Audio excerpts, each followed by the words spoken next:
Hello everyone, and thank you so much for joining me on WOW's YouTube channel. My name is Sasha Reade, and I have got a really awesome tutorial for you today that involves quite minimal supplies and allows you to really show off your embossing powders if you've got really pretty fun ones. For my card today, I am using a set of layers. I love layering on top of cards.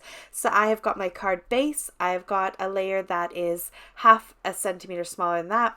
And then my next layer half a centimeter, and then my next layer half a centimeter. So they're all half a centimeter between each layer. And I'm going to focus on using these fruit puffs. They are a new collection, fairly new collection. I think they're about a month old from WOW. And I'm going to use those today for my project. I do actually grab one more embossing powder, but if you haven't got another color that coordinates, I'll show you how you can do it without that. So I'm going to use my embossing pad, and I'm going to use some masking tape.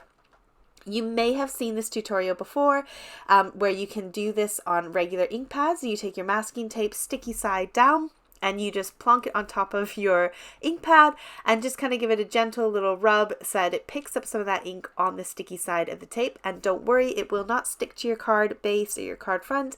It will come straight off because you are using some of that ink to sort of essentially remove some of that adhesive. So when I lift that up, you can see the sticky residue left behind from the embossing ink. And that's what we want. So I'm just, again, going to take my tape and lay it into my ink pad and pick up some of that ink and then lay it down on my card. And I do this as many times as I feel like I want to do it. You could crisscross them, you could go diagonal, you could go up and down like I'm doing here.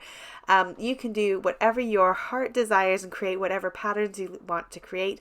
The nice bit of this technique is it gives a really cool kind of distressed look to it. So it's like a perfectly imperfect kind of pattern that you're creating. So you get the feel of it looking like there's tape down on your card, but it's actually embossing powder. And again, it's the same with ink if you're using just ink and not embossing powder. Now this stuff is quite chunky, and so I put my heat gun onto the lower setting so it has just as much heat but less wind, and then that way I can heat set all that embossing powder and I don't get so much blowing off. I did have some blow off from that top line because I did leave it quite a while and some of that ink had saturated into the card and then wasn't there to hold on to the embossing powder. So I'm just going to do the exact same step again for that top line, which I wanted a bit more on, and kind of correct that first line. This is a really fun way to add a bit of character to the front of your card without having to use any kind of design papers. Now I didn't have any green card that would go with my sort of green that was on the top, so I decided to give the fake impression that I have a piece of green cardstock when I don't. So I'm going to take my embossing ink pad and just drag it along the edge of my card, give it that fake impression that I have a layer of green in there. And this is the layer that's going one behind the top layer. So I'm going to have a white layer in between this one and that top one. So once I've got all my embossing powder on, I will heat set that. If you don't have a color that coordinates, you can do the same thing with your ink pad. And if you had a clear embossing, you could sprinkle the clear embossing over it to give it that kind of shine to match with the front of the card if you've used a sort of glossy cardstock or a glossy embossing powder. And if you want to really step it up and you want to have a foil layer behind, which I love doing, I love having a foil layer, you can take any kind of permanent pen. If you've got Sharpies, you could use that, and you're just going to do that whole edge. And it doesn't matter if it doesn't look perfect because, again, it's just that half centimeter, so it's just a little bit that's showing around that edge. So it doesn't matter if it's not completely perfect, you're not going to notice it when you first look at it.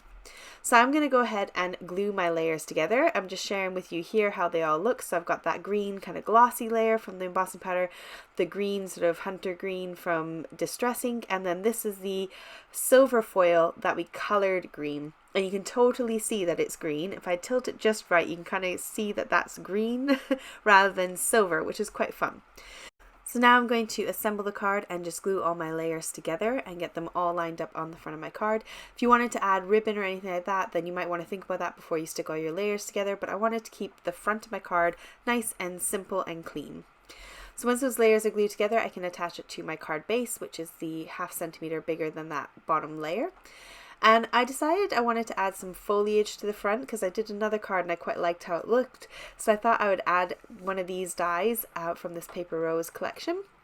Again, I wanted it to coordinate, so I decided to make myself some fake green paper that matched that green that I did along the edge.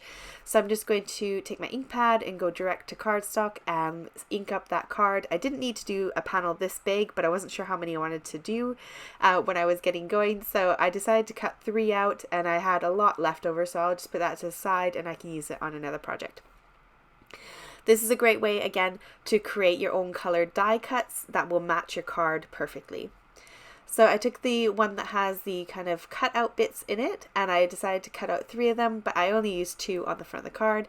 And I had a little sentiment in my stash already left over from a little sentiment kit that I had on my desk, so I thought I'd grab that and use that.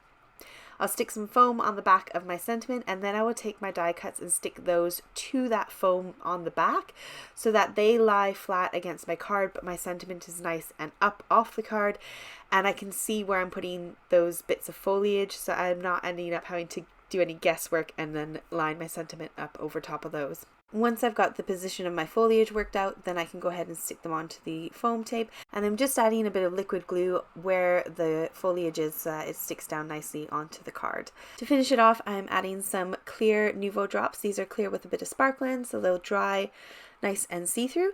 I'm just adding a few of those dotted around. Now, I also did the same card front in blue, which I'll finish off at some point later on. I might actually go for one of each color from this set and then kind of have a nice little set of cards that I can give away as a gift. Now, this one here I did before I did the other ones and played with silver, and I love how this one turned out. I've got myself a gray card base, and then I did a bit of silver foil in the background. My elements are cut out of gray cardstock that's the same as the card base. And I love how it looks. I think it looks stunning. I hope you enjoyed today's tutorial with me, and all the links for everything are down below in the description box, as well as WOW's social media links. Take care. See you next time.